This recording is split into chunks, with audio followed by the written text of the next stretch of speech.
उसे के हरदम कपे थो अॼु वेरदी मेले पर अॻे तपाए कार्या पचे छणी माना देरी कोन कंदी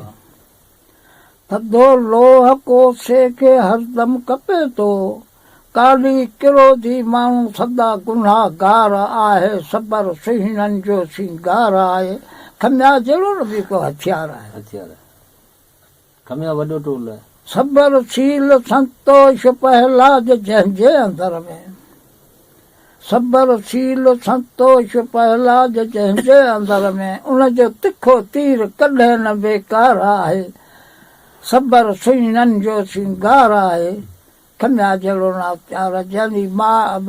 कावड़ मारियल केर बि कीअं कहे सहज आहे उहेड़ो लफ़्ज़ कागड़ी आई त माना गोली घुसे वरी कोन्हे घुसे कॾहिं न बेकार आहे सबर सुहिणनि जो सिंगार आहे खमिया जहिड़ो न बि को हथियार आहे